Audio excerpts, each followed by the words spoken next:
प्रणाम गुरुजी। आशीर्वाद।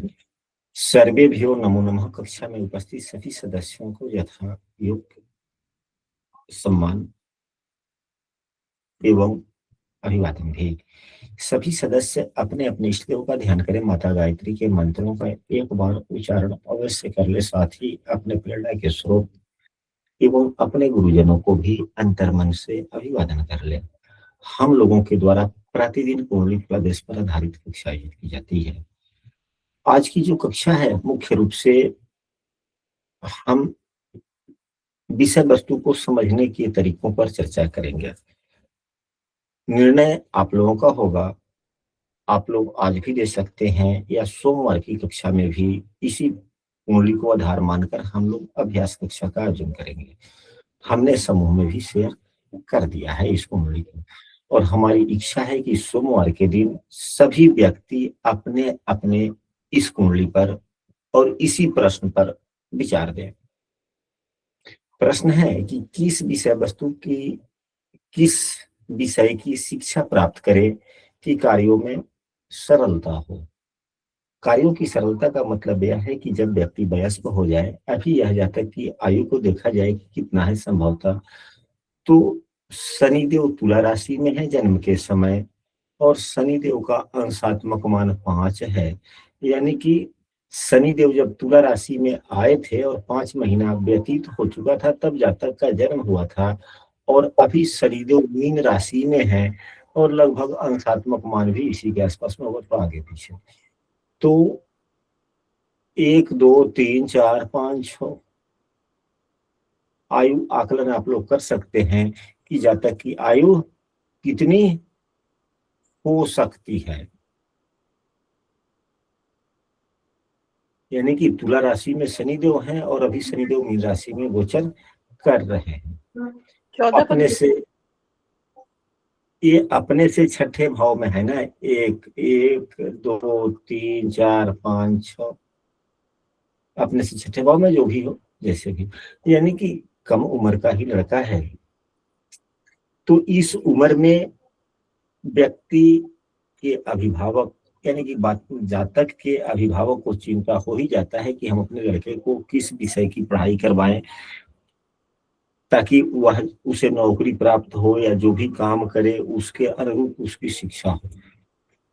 इसलिए यह कक्षा बहुत ही महत्वपूर्ण है। हम सबों के घरों में बालक हैं या नहीं, तो यदि कोई व्यक्ति आता भी है इस प्रकार का प्रश्न पूछने के लिए और हम लोग यदि अच्छे ढंग से कुंडली का सूक्ष्मता रूप से विश्लेषण करते हुए यदि सुझाव देते हैं और उसके जीवन में सरलता आता है तो हम लोगों के लिए अच्छी बात है। यदि कोई कक्षा में नया और प्रतिदिन की कक्षा में शामिल होना चाहते हैं तो स्क्रीन पर दिख रहे नंबर पर व्हाट्सएप पर कक्षा में कंटिन्यू हो सकते हैं या इस वीडियो के डिस्क्रिप्शन में हम अपने व्हाट्सएप समूह का लिंक भी दे दिए, वहां से भी शामिल हो सकते हैं। अब यह विचार किया जाए कि सामान्यतः आज की बातों को खूब ध्यान से सुने और यथासंभव आप लोग प्रति उत्तर भी देने का प्रयास करेंगे।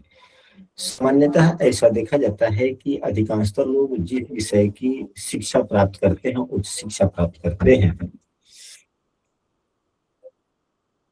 उन्हें उस विषय का कार्य मिलता ही नहीं है। इस प्रकार से अपने कार्यों में सफलता प्राप्त करने के लिए उन्हें काफी संघर्ष करना पड़ता है। क्या यह बातें कहीं हद तक उचित है या नहीं है? उचित है गुरुजी। और ऐसा देखा जाता है आधे से अधिक लोग जिस विषय की पढ़ाई करते हैं, उच्च शिक्षा प्राप्त करते हैं, उस विषय का कार्यों में उपयोग नहीं करते, जिसके कारण उन्हें काफी संघर्ष करना पड़ता है। और कोई व्यक्ति यदि हम सब उसे कुंडली के बारे में पूछता है कि किस विषय की पढ़ाई करवाए और हम लोग उच्च शिक्षा के योग देख करके विषय का चयन करके बतला देते हैं, फिर उनके अनुरूप उन्हें कार्य उतना नहीं मिलता, तो फिर कार्यों में सफलता पाने के लिए संघर्ष करना पड़ता है। कुछ लोग ऐसे भी होते हैं जिन्हें अपने शिक्षा के अनुरूप कार्य मिल जाता है, संयोग कहा जाएगा। कि कार्यों के अनुरूप उन्होंने शिक्षा प्राप्त की। तो फलस्वरूप क्या होता है, फलस्वरूप उन्हें कार्यों में सफलता पाने में ज्यादा संघर्ष नहीं करना पड़ता है। विषय वस्तु स्पष्ट साफ है कि जिन्होंने इस प्रकार का प्रश्न पूछा वह चाहते हैं कि हमारे बच्चे को, वह नहीं चाहते, दुनिया की ब्रह्मांड के सभी माँ बाप चाहते हैं कि हमारे बच्चे के जीवन ऐसा वह शिक्षा ग्रहण करे जैसे कि काम करने में उसे सहूलियत हो, ज्यादा संघर्ष करने का आवश्यकता ना पड़े। यही ज्ञान हमें ज्योतिष शास्त्र के द्वारा हम अपने आने वाले समयों एवं कार्यों का आकलन करने का ज्ञान देता है। यह ज्ञान हमें कहाँ से मिलता है, तो ज्योतिष शास्त्र से मिलता है कि हम आने वाले समय में अपने कार्यों का किस प्रकार आकलन कर सकते हैं, कौन सा काम कर सकते हैं, क्या कर सकते हैं, ज्योतिष शास्त्र कहता है। अन्य शास्त्रों में वो गुण नहीं जो ज्योतिष शास्त्रों में है। यदि हम कुंडली के माध्यम से यहाँ पर 3 कुंडलियां दी गई है, लग्न कुंडली है, D10 कुंडली है, D24 कुंडली है। यदि हम कुंडली के माध्यम से कार्यों को पहचान कर उससे संबंधित शिक्षा ग्रहण करें तो कार्यों में सफलता प्राप्त करने में समस्याएं कम हो सकती है। क्या हमारा कहना गलत है या उचित ही है? उचित है गुरुजी। उचित है। मेरे चरण स्पर्श। बड़े सूक्ष्मता पूर्वक कार्यों का विचार पहले करना चाहिए जब बात उच्च शिक्षा किया जाए। मैट्रिक में कोई विद्यार्थी पढ़ रहा हो या 8 में पढ़ रहा हो, कई जगह हमें सुनने में आया, हमने देखा तो नहीं है, कुछ लोगों का कहना है कि कुछ जगह ऐसे हैं जहाँ 9th में ही यानी 9वीं क्लास में जब जातक जाता है उसी समय विषय का चयन करना होता है। हमारे इलाके में जब व्यक्ति मैट्रिक कर लेता है, 10वीं की पढ़ाई पूरी कर लेता है, फिर उसके बाद में विषय का चयन किया जाता है। विषय का चयन तो करें, 8वीं में ही विषय का चयन हो जाए तो और उत्तम बात है। 8वीं में विषय का चयन हो जाए तो उत्तम बात है, क्योंकि वह क्लास 9th एवं 10th भी जो विषय वस्तु है उसका ज्यादा अध्ययन करेगा, अच्छी बात है। तो उस कार्यों के अनुरूप जो काम हमारे जीवन में करने में सहूलियत देने वाली है या जो हमारे काम आसानी से होने वाला है, यदि उसी के अनुरूप हम अपनी उच्च शिक्षा प्राप्त करते हैं तो सहूलियत होती है। और उस कार्यों के अनुरूप हमारी बुद्धि है या नहीं इसका भी विचार करना चाहिए। यानी कि कुंडली का 5वां भाव, फिर उच्च शिक्षा और कुंडली का 10वां भाव, इन सबों का समायोजन करना ही चाहिए। क्या उच्च शिक्षा किस विषय की शिक्षा प्राप्त करे, इनके लिए मूल विषय वस्तु ये सब भी बने या नहीं बने? जी गुरु जी। क्या क्या बने? एक कार्य क्या, दूसरा बुद्धि कैसी,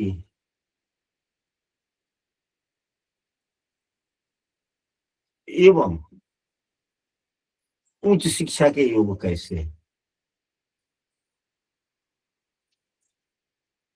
इन तीनों का सम्मिश्रण, उच्च शिक्षा का योग कैसा होगा, इन तीनों का समन्वय हम सबों को करना पड़ेगा। यदि नहीं करते हैं तो प्रदेश आधा अधूरा हो जाता है। तो अब सबसे पहले जैसे कि उच्च शिक्षा के लिए भाव तो नवम भाव ही देखे जाते हैं, उच्च शिक्षा के लिए भाव नवम भाव देखे जाते हैं। तो सीधे यदि पूछा जाए कि किस विषय की उच्च शिक्षा प्राप्त करेगा तो भाई चंद्रमा केतु, चंद्रमा केतु, चंद्रमा के विषय के अनुरूप या केतु के विषय के अनुरूप हम शिक्षा ग्रहण कर सकते हैं। और भी इसके 1-2 सूत्र है, उसको भी लगा लिया तो विषय बहुत ही सरल है। यहीं भी यदि नवम भाव को ही आधार मान के अगर उत्तर दे देना हो तो यह बहुत ही सरल है कि नहीं है? जी गुरु जी। सरल है, परंतु नहीं, हम लोग उस प्रकार से इस कुंडली को विवेचना नहीं करना चाहते। हम चाहते हैं कि उसकी कार्य क्या हो सकते हैं, क्या कार्य के उसी कार्य के अनुरूप क्या शिक्षा सपोर्ट कर रहा है।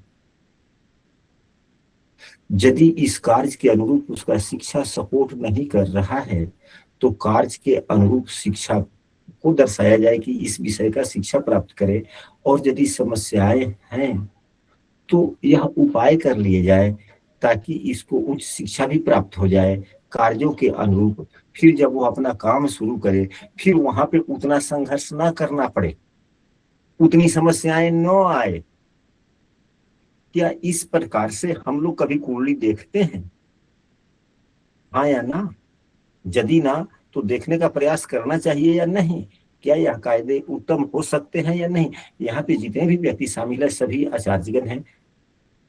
आचार्य की पढ़ाई आप सबों की पूरी हो चुकी है या कर रहे हैं, यानी कि ज्योतिष की जो उच्चतम शिक्षा है वहां तक आप लोग हैं।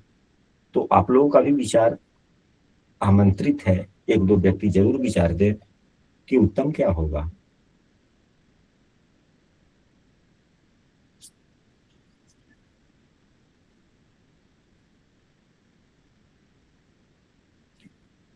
शायद हमारी बातों को आप लोगों ने नहीं सुना।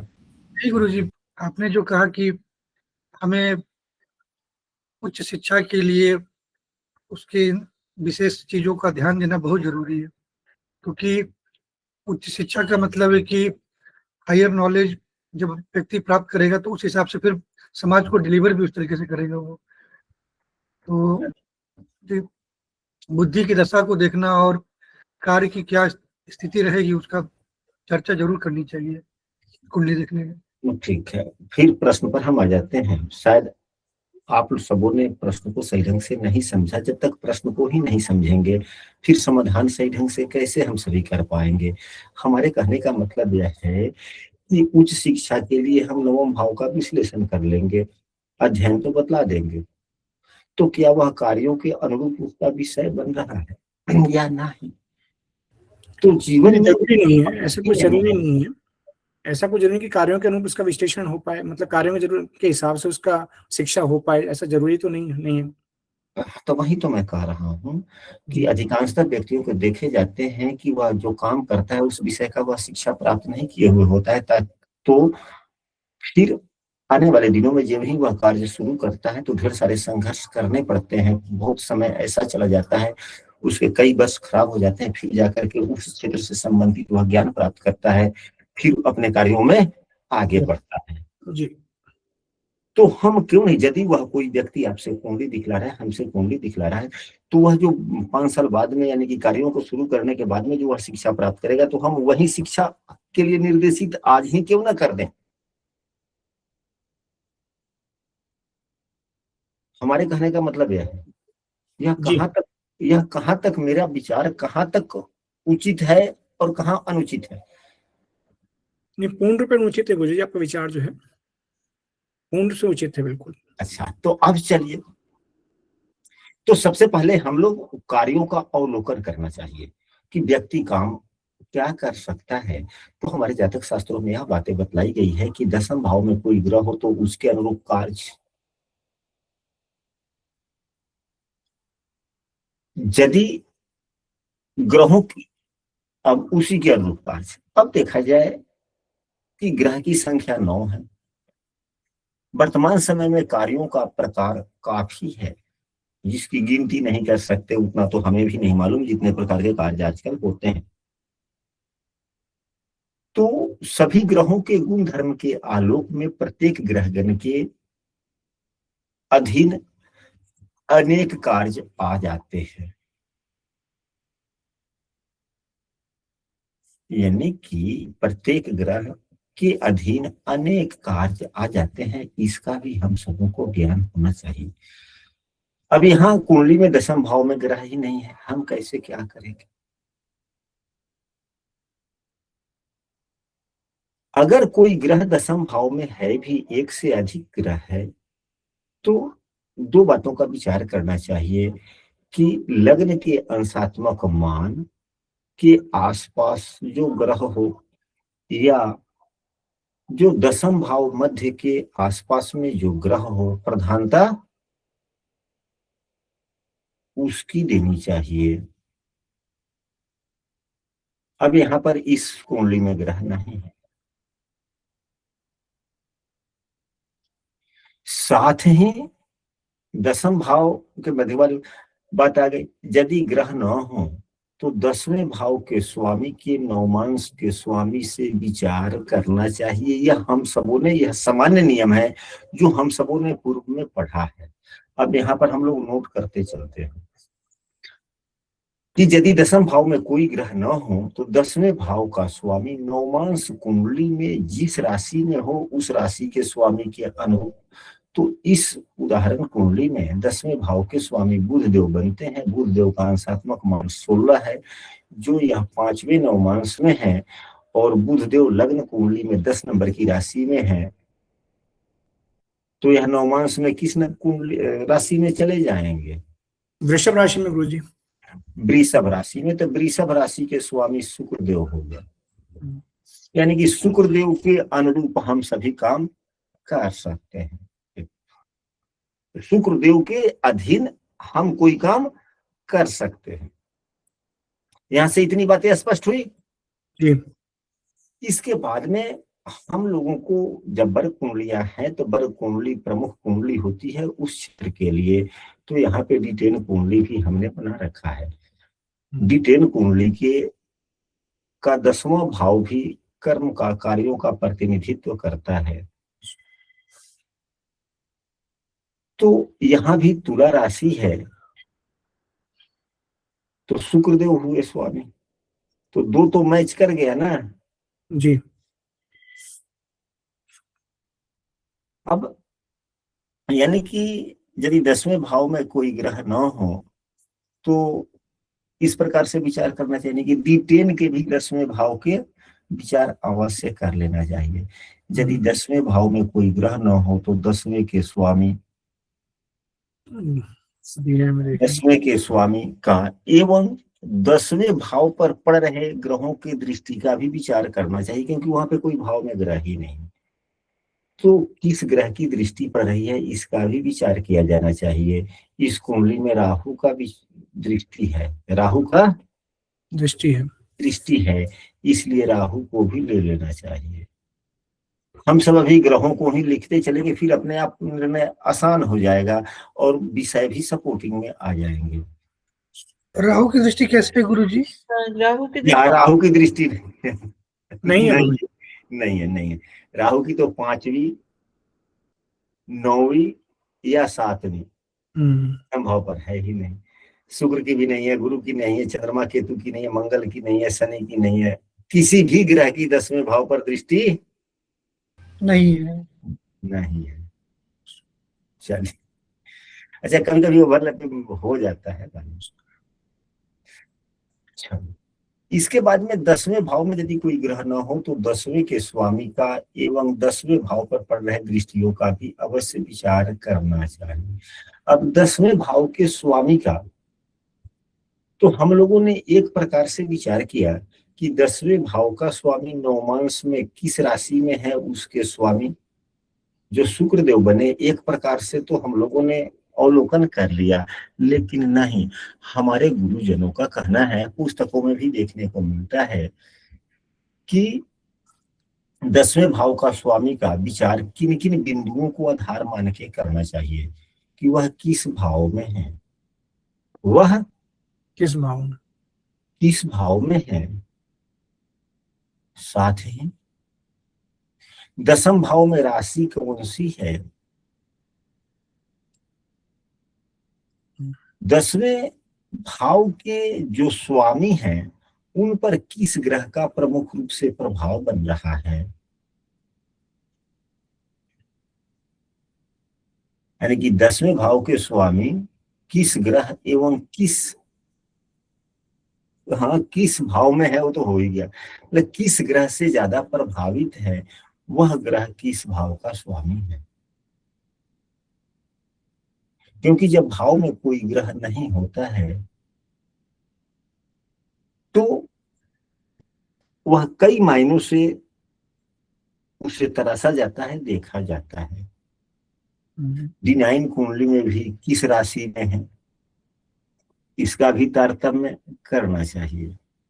अब D9 में जो जिस राशि में है, आप ही लोगों के द्वारा बतलाया गया, जो वास्तविक सत्य भी है कि वृषभ राशि में है 10वें भाव के स्वामी, जो लग्न कुंडली के नवम भाव में बना हुआ है यह उत्तम बात है।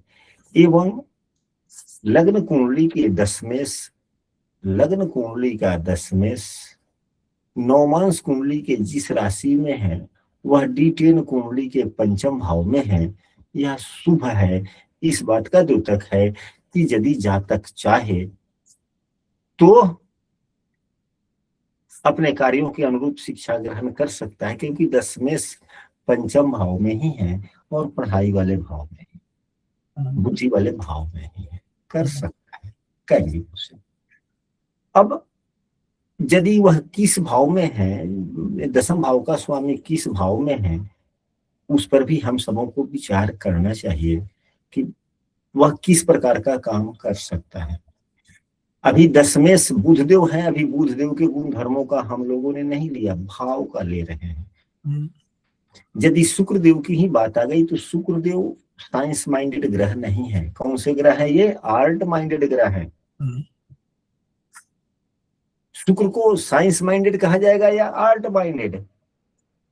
Art minded, semi technical, semi technical, हाँ, अर्थ पॉलिटेक्निकल, चलिए फैशन, अर्ध तकनीकी, अर्ध तकनीकी, अर्ध टेक्निकल। चलिए, जो साज सज्जा या सजावट जैसे कि प्रोग्रामिंग वगैरह भी, इंटीरियर डेकोरेशन वगैरह, हाँ, डेकोरेशन और प्रोग्रामिंग वाले जितने काम हो जाए, कंप्यूटर का प्रोग्राम हो गया, फैशन डिजाइन, कंप्यूटर ग्राफिक्स भी हो सकता है। हाँ जी, वह किसी भी प्रकार का डिजाइन, कंप्यूटर का से भी संबंधित डिजाइन वगैरह का काम हो सकता है, क्योंकि शुक्रदेव सुंदरता के कारक है, डिजाइनिंग के कारक है। तो शनि देव के साथ एक्सचेंज राशि परिवर्तन किया हुआ है D1 में। हाँ, चलिए उस पर भी चर्चा करेंगे। आप लोग, हम तो सोमवार की कक्षा में आप लोग क्या क्या बोलेंगे, हम वह बोलना चाह रहे हैं कि कम से कम सभी के सभी कुछ ना कुछ बोलने के लिए हैंड राइज कर दे, कि हम नाम चयन करना मेरे लिए मुश्किल हो जाए, मैं यह चाहता हूं। चलिए, तो यहाँ पर देखा जाए यह पांचवें भाव में है। पांचवा भाव क्या है? जो ग्रह जिस भाव में बैठ जाता है उसके अनुरूप उसको कुछ गुण धर्म आ ही जाते हैं। जैसे कि लग्नेश अगर नवम भाव में बैठ जाता है तो हम ऐसे कहते हैं कि व्यक्ति थोड़ा धार्मिक पूजा पाठ करने वाली मन बुद्धि उसकी होगी, ऐसा कहते हैं कि नहीं कहते हैं? और उसमें वह गुण देखने को भी मिलते हैं। ठीक उसी प्रकार दशमेश यदि पंचम भाव में बैठ जाएगा तो पंचम भाव क्या है? बगैर मेहनत का चालाकी के साथ में पैसे कमा लेना। बगैर मेहनत का चालाकी के साथ में पैसे कमा लेना पंचम भाव दर्शाता है कि नहीं दर्शाता है?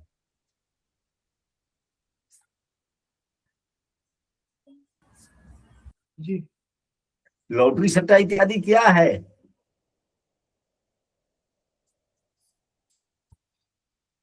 जी, पांचवें भाव से लॉटरी। प्रोफेशनल एजुकेशन भी पांचवे से ही देखते हैं। हाँ जी, बिल्कुल बात नहीं, ठीक है, आपका भी कहना उचित ही है। तो पांचवें भाव से यदि लॉटरी सट्टा देखते हैं तो इसको दूसरे शब्दों में हम ऐसे कह सकते हैं ना कि चालाकी के साथ में पैसे कमाना जिसमें कम मेहनत हो। क्योंकि पांचवें भाव से वैसे पैसे के बारे में देखे जाते हैं जिसमें पराक्रम की उतनी आवश्यकता नहीं है। नहीं है, बुद्धि की आवश्यकता है ना। जी, तो हम ऐसे कह सकते हैं कि दसम भाव का स्वामी जो पांचवें भाव में बैठा है तो व्यक्ति ऐसा काम करेगा जिसमें फिजिकल वर्क कम है, न के बराबर है और मानसिक ज्यादा है। मानसिक देखते चलिए, इसी प्रकार से तारतम्य मिलाना है। मानसिक तेरी ज्यादा फिजिकल कम, पापा जी तो ऐसा काम करेगा जिसमें शरीर का हाथ पैर इधर उधर करने की या ट्रैफिक वगैरह की बात नहीं है।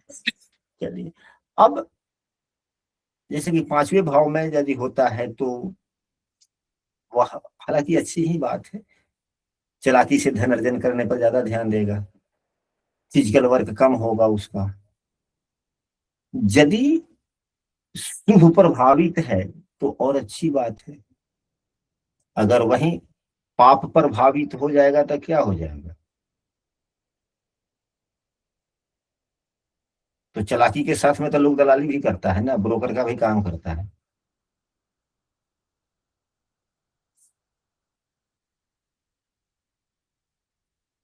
जी गुरुजी। मतलब हम लोग भी कल्पना शक्ति कहाँ तक जा रहा है हम लोग।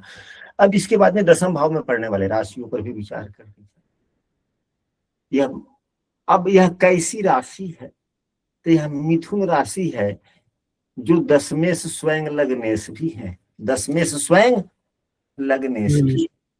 ऐसी बात नहीं कि केवल कन्या लग्न में ही 10वें लग्नेश होते हैं, अन्य लग्नों में भी हो सकते हैं। जैसे कि मीन लग्न की कुंडली हो जाए तो 10वें से ही लग्नेश बनते हैं। तो मिथुन राशि के स्वामी जो होते हैं वह थोड़ा सा व्यापारिक माइंडेड हो जाता है व्यक्ति। मिथुन राशि यदि 10वें भाव में है, यानी खास करके कन्या लग्न वाले, व्यापारिक दृष्टिकोण का उनका थोड़ा ज्यादा होता है, क्योंकि बुध व्यवसाय के कारक हैं और बुध देव की ही उच्च राशि लग्न में होती है और उनकी सपोर्टिंग राशि 10वें भाव में। अब यहाँ पर अर्थ टेक्निकल के साथ में, अब यहाँ पर इसको क्या जरूरत आ गया, व्यवसायिक शिक्षा ना, व्यावसायिक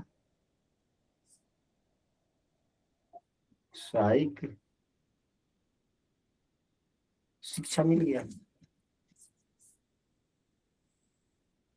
साथ ही एक सूत्र है, याद आ गया तो मैं चर्चा कर लेता हूं।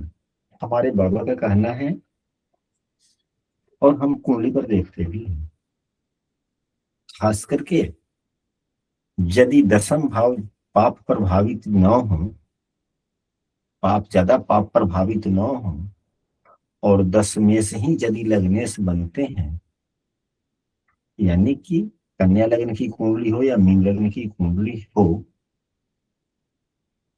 तो जातक अपने पिता के द्वारा अर्जित संपत्ति की रक्षा भी कर लेता है और उस संपत्ति में कुछ जोड़ भी देता है। तो क्या यहाँ बुध खराब है या अच्छा है? बुध तो अच्छा है गुरुजी। बुध अच्छा है। बुध अच्छा है, केवल द्वादशेष से युक्त है, केवल द्वादशेष से युक्त है, और वह भी द्वादशेष ऐसा है जो बुध के अंशात्मक मान के बराबर। लगभग बराबर।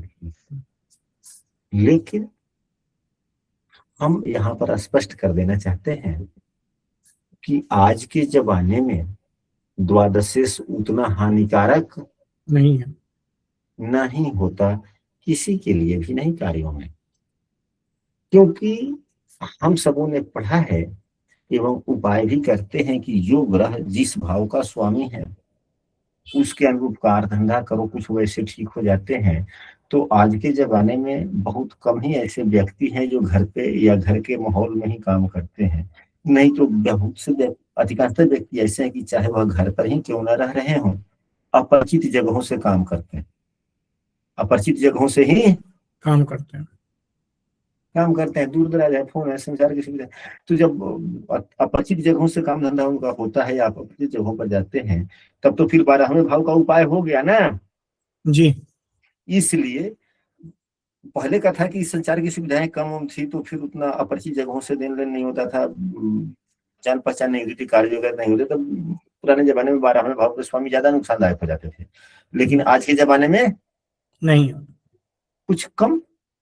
इसलिए यहाँ पर वह चिंता नहीं करना है कि बुध के साथ में सूर्य की युति है या द्वादशेष की युति है।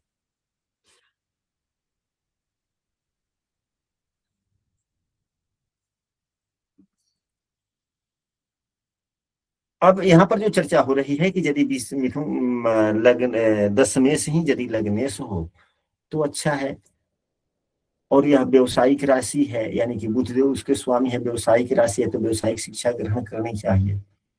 यहाँ तक तो बातें स्पष्ट हुई। अब यदि दशमांश कुंडली में भी अगर यही जो 10वें से एवं लगने से अगर ठीक ठाक हो D10 कुंडली में तो अच्छी बात है। तो D10 कुंडली में ये अपने मित्र की राशि में है और शुभ ग्रह से दृष्ट भी है।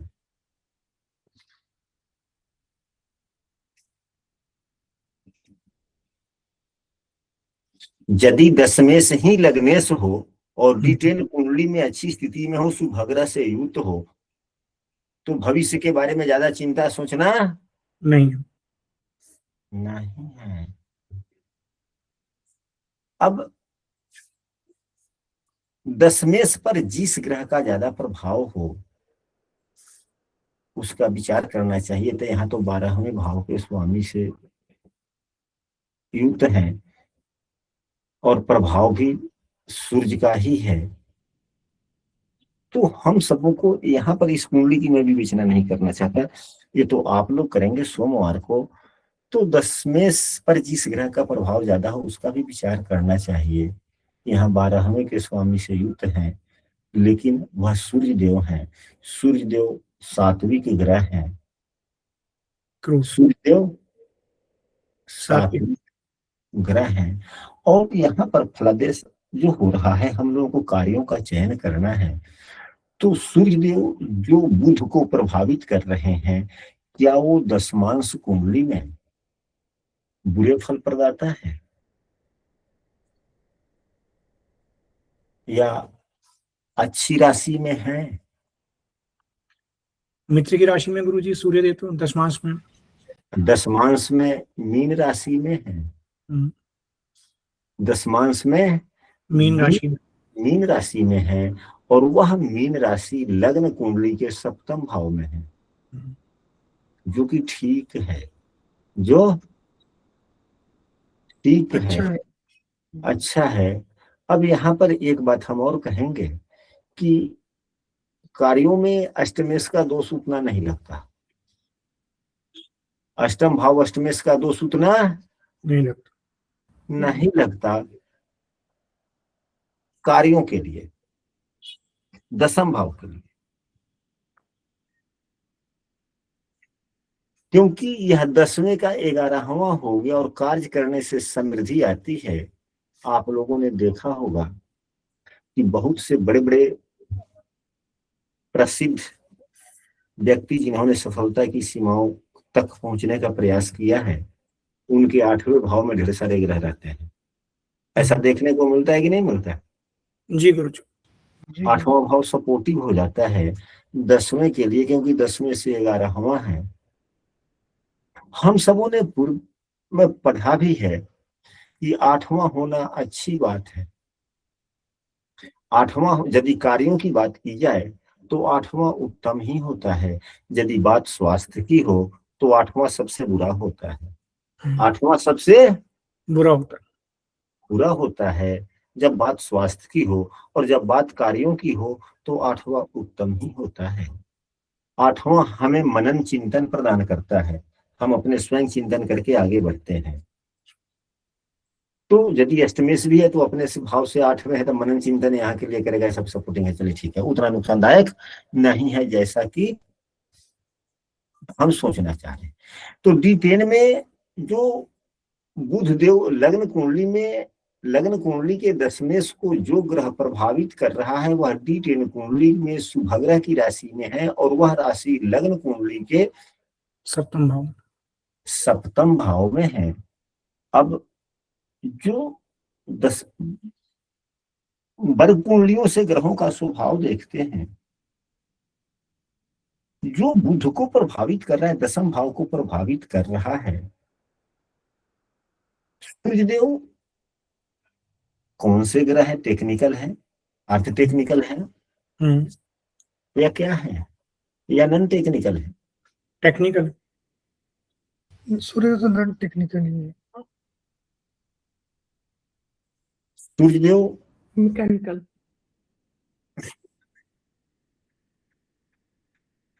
देखिए, टेक्निकल ग्रह में शनि मंगल राहु आते हैं। सूर्य बुध चंद्रमा अर्ध टेक्निकल होते हैं। गुरु शुक्र नॉन टेक्निकल होते हैं। चंद्रमा भी अर्ध टेक्निकल होता है, बुध भी अर्ध टेक्निकल है, सूर्य भी अर्ध टेक्निकल ग्रह ही है। शनि एवं मंगल और राहु टेक्निकल। प्रमुख रूप से टेक्निकल ग्रह माना गया है। अब आज के जमाने में शुक्रदेव भी अर्ध टेक्निकल वाले कार्य में चले आए। अब तो समय परिस्थितियां बदल रही, तो सूर्यदेव भी अर्ध टेक्निकल ही है। देवगुरु बृहस्पति नॉन टेक्निकल है। पूजा पाठ इत्यादि तो नॉन टेक्निकल वाली बात आ गई ना, शिक्षा वगैरह। जी जी गुरु जी जी। नॉन टेक्निकल, टेक्निकल गुरुदेव। अब यहाँ पर ग्रहों की बात की जाए तो अभी शुक्र आए, इसके बाद में बुधदेव अगर है तो चलिए बुधदेव, शुक्रदेव हो ही गया, सूर्यदेव, सभी अभी नॉन टेक्निकल ही हैं। अब कार्य व्यक्ति क्या करेगा, अब हम लोग चयन करेंगे। अभी इससे आगे और बढ़े।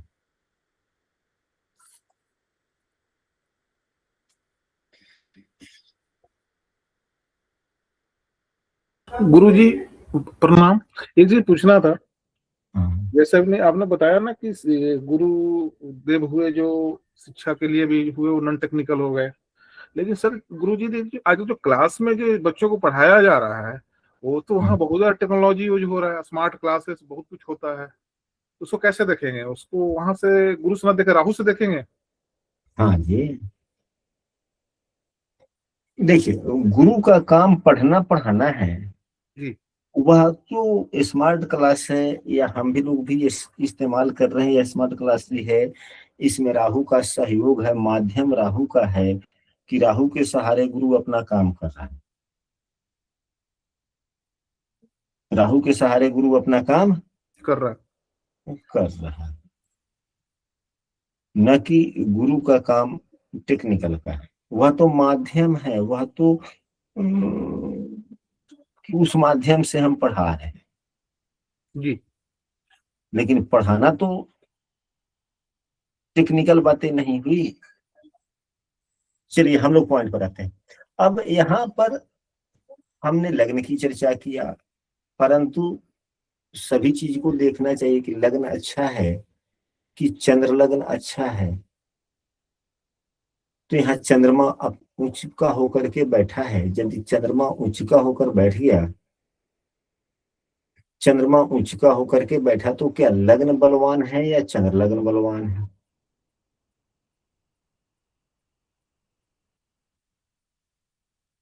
लग्न बलवान है या चंद्र लग्न बलवान है? चंद्र लगन बलवान है गुरु जी। तो फिर चंद्र लग्न से 10वें देखिए शुक्र है, तो यहां भी तो शुक्र ही आया ना। जी गुरु जी। तो हम लोगों ने इतना देर जो चर्चा की और आप लोग इतने ध्यान से बने, तो अब आप लोग यह बतलाइए कि इसका कार्य कौन सा हो सकता है? गुरु जी जो मुझे लग रहा है कि ये पत्र मतलब जो जर्नलिज्म में होता है, जर्नलिज्म का कार्य करेंगे, ऑनलाइन के माध्यम से करेंगे, और इनके कार्यों में थोड़ा सा नैतिकता भी रहेगी, और कम्युनिकेशन का कार्य इनके ऑनलाइन के माध्यम से इनका दिख रहा है। जर्नलिज्म का, पत्राचार का कार्य इनका दिख रहा है गुरु जी। हाँ जी। अब यहाँ पर देखा जाए एक बात और आता है कि जब सब नॉन टेक्निकल ही बन रहा है, तब कुछ एक और चीज, लग्न से 10वें भाव एवं B10 के 10वें भाव की राशि को देखना चाहिए कि वह कौन सा राशि है, तत्वों के आधार पर क्या कहता है, फिर विषय का चयन किया जाए। तो तत्वों के आधार पर, हाँ जी गुरु जी वहां भी वायु तत्व ही आ रहा है। तो 3 नंबर की जो राशि होती है, अग्नि पृथ्वी वायु, यहाँ पे देखिए अग्नि पृथ्वी वायु दोनों ही जगह वायु तत्व की ही राशियां हैं। यदि वायु तत्व क्या है, यह माहौल बनाता है या हम उसके अनुरूप चलना चाहते हैं, तो वायु तत्व की राशियां अगर है तो वह गतिशीलता चाहता है, धारा प्रवाह चाहता है। जैसे कि लेखक ही है, जब मन में बढ़ जाता है, कलम उठ जाती है लिखने को, तो जो चीज नहीं आता है लिखते व्यक्ति चला जाता है, एकाएक धारा प्रवाह शब्द निकलते चले जाते हैं। विचार मन में कम ही बात है, किसी से विचार पूछ लीजिए, एक वाक्य बोल दीजिए, उस पर धारा प्रवाह बोलने लगता है। और शोधकर्ता भी, वैज्ञानिक भी, यानी कि विचारों का मंथन चिंतन करके निष्कर्ष निकालने वाला, वाइन तक तो सलाहकार भी बनाता है, वकील भी बनाता है, पालक वगैरह भी, पालक कह रहे हैं, पायलट वगैरह भी, यानी कि वायुयान के ड्राइवर वगैरह। तो आशा करते हैं कि आप सभी यह जातक कौन सा काम कर सकता है, हम यह निर्णय आप लोगों पर छोड़ते हैं कि आप लोग यह बताएं कि यह जातक क्या कर सकता है, इसको किस क्षेत्र में कार्य करे कि इसे सहूलियत मिले।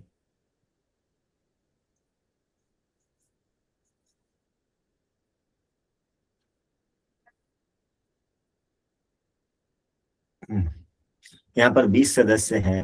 हाँ जयप्रकाश जी, बोला जाता है गुरु जी, मेरा एक प्रश्न ये था कि जैसे इसमें जो दशमेश है वो अपने से अष्टम में चला गया, तो वो 10वें भाव की हानि नहीं करेगा क्या? यदि पाप हानि, तो भाव का स्वामी अपने भाव से 8वें हो जाता है। हाँ 8वें, सॉरी जी गुरु जी। तो हानि तो करता ही है, परंतु सपोर्ट भी करता है। अब देखा जाए ना कि भाव कौन सा है, वहां से क्या होने वाला है, और उससे 8वां भाव है क्या, तो व्यक्ति काम करेगा। और 8वां भाव अग्रिम सोच का होता है, तो कार्यों के जो अग्रिम सोच वाले भाव हो गए उसमें बैठ गया। यदि अब यहाँ पर पाप पीड़ित हो जाएगा, बलहीन हो जाएगा, निस्तेज हो जाएगा, नहीं तो बुध को तो निस्तेज दोष लगता ही नहीं, यानी कि दोष नहीं लगता। अन्य कोई ग्रह होता जैसे निस्तेज हो जाता, तो फिर अपने यहाँ के लिए सोचेगा ही नहीं, फिर क्या, तो नुकसान है। हालांकि 5वां भाव बुद्धि का भी है, और कार्यों में बुद्धि की आवश्यकता पड़ती है, आकस्मिक बुद्धि चाहिए ही। और अपने से 8वें आया, और बुद्धि भाव में आकस्मिक बुद्धि मिल गया, तो ज्यादा नुकसान हो गया कि अच्छा हो? ज्यादा नुकसान तो नहीं करेगा, खैर उतना नहीं करेगा। नहीं, यदि यह जातक अब विलासिता में चला जाए, विलासिता का मतलब नहीं समझते कि आनंद, मतलब अपने कार्यों को छोड़कर आनंद मनाने लगे, तो नुकसान करेगा बहुत ज्यादा। कार्यों की बात को मनन चिंतन न करके आनंद के बारे में सोचने लगे, तो यह तो सबसे खराब योग भी हो गया, क्योंकि द्वादश शेष भी है साथ में जी, और केतु की दृष्टि भी है, और 12वें भाव में मंगल है, वो भी बकरी है, अष्टमेश एवं तृतीयेश हो करके है जी, और राहु 7म भाव को देख भी रहा।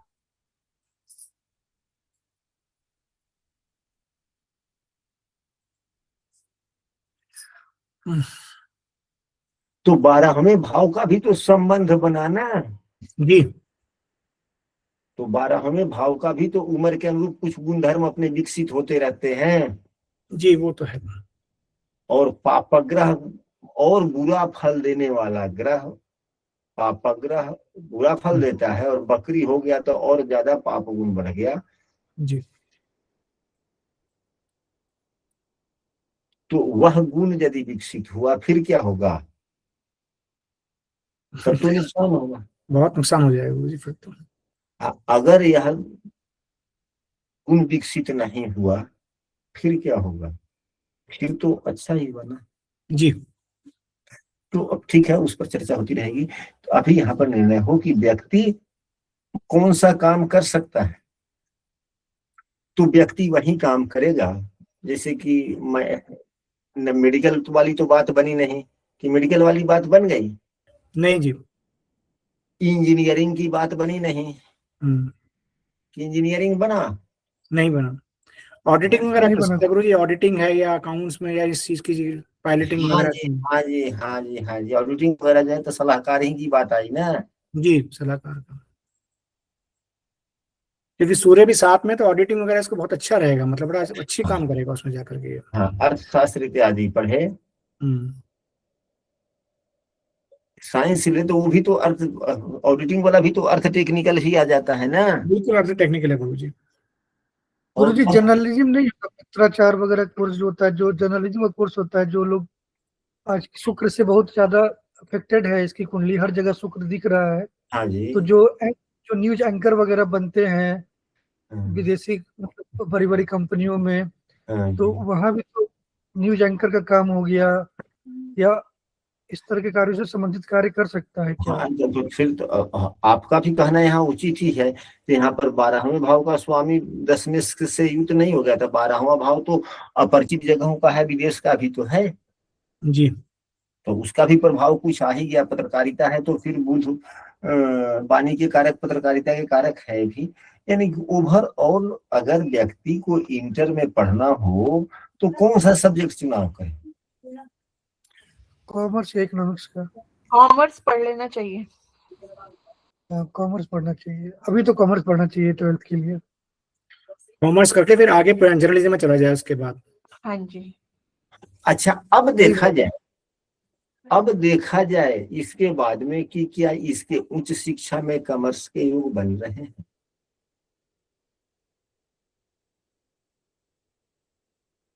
क्योंकि नवम भाव, चंद्रमा है नवम भाव में, चंद्रमा की राशि बैठी ट्रेवल, तो 12th तक कॉमर्स पढ़ ले और उसके बाद पत्रकारिता करे। पत्रकारिता में इसको कहीं ना कहीं टहलना घूमना पड़ेगा ही, जा के रिपोर्टिंग वाली काम सीखनी पड़ेगी, तो चंद्रमा का रोल भी आ जाएगा, केतु का भी रोल आ जाएगा उसके अंदर, ऐसा लग रहा है गुरु। ट्रैवल एजेंट का क्या है? कहने का मतलब यह है कि अभी यहाँ नवम भाव उच्च शिक्षा का, तो अभी यह जातक जो है क्लास 10 तक ही है, तो यहाँ तो सभी विषय हो गया। जैसे कि कॉमर्स वाली बात हो गई, उससे संबंधित चयन करेगा। जब इंटर में जाएगा तो यहाँ नवम भाव हो गया, यहाँ पर चंद्रमा केतु है, तो केवल चंद्रमा केतु का ही तो प्रभाव नहीं देखा जाएगा, और भी देखा जाएगा ना। तो चंद्रमा यहाँ पर बलवान स्थिति में भी है। गुरुजी चंद्रमा से नवम देख सकते हैं ना। अगर चंद्रमा बलवान स्थिति में है, तो चंद्रमा से नवम अगर देखते हैं तो वही सूर्य बुध आ जाते हैं। सूर्य बुध आ जाते हैं। अब देखिए क्या, अब देखिएगा D1 कुंडली में, पहले D24 कुंडली में, D24 कुंडली का बात तो यही होती है, नवम भाव ही देखा जाएगा। तो यहाँ पर शनि देव बने हुए हैं, जो टेक्निकल को दर्शा रहे हैं। टेक्निकल को भी दर्शा रहे हैं, मंगल की दृष्टि भी है शनि के ऊपर, ये भी है। पराक्रम भाव से वो भी। हालांकि यह कुंडली चिंतन मनन वाली हो गई कि नहीं हो गया? गुरुजी कहीं जी, ये जी। आर्किटेक्चर में जा सकते हैं? आर्किटेक्चर का मतलब हो गया कि वो जो नक्शे बनाते हैं, नक्शों की डिजाइनिंग करते हैं, और क्योंकि शनि का भी संबंध शुक्र के साथ बार बार आ रहा है। हाँ जी, एक्सचेंज भी है, शुक्र और शनि का परिवर्तन है। चंद्रमा से दशम अगर देखें तो हाँ जी, चंद्रमा से दशम में शनि की राशि आ रही है, और शुक्र और शनि का परिवर्तन भी है। परिवर्तन भी है, और ये टेक्निकल सब्जेक्ट भी है आर्किटेक्चर। लेकिन आर्किटेक्चर में इसमें थोड़ा शुक्र मंगल है, होना शुक्र में जरूरी है। जान नहीं है इसके अंदर। शुक्र में जान नहीं, 29 डिग्री का शुक्र है, जान नहीं है शुक्र के अंदर। तो जान नहीं, तो शुक्र तो सबसे ज्यादा लगन के सपोर्टिव बराबर है है ना, लगन के अंशात्मक मान के बराबर है। हाँ, 26 बिल्कुल। 26 और 29, हम्म, और मंगल भी 28 है, तो आर्किटेक्चर में धरती का तो संबंध आता ही है। शनि धरती, शनि भी धरती, यहाँ पर मंगल देखे भी।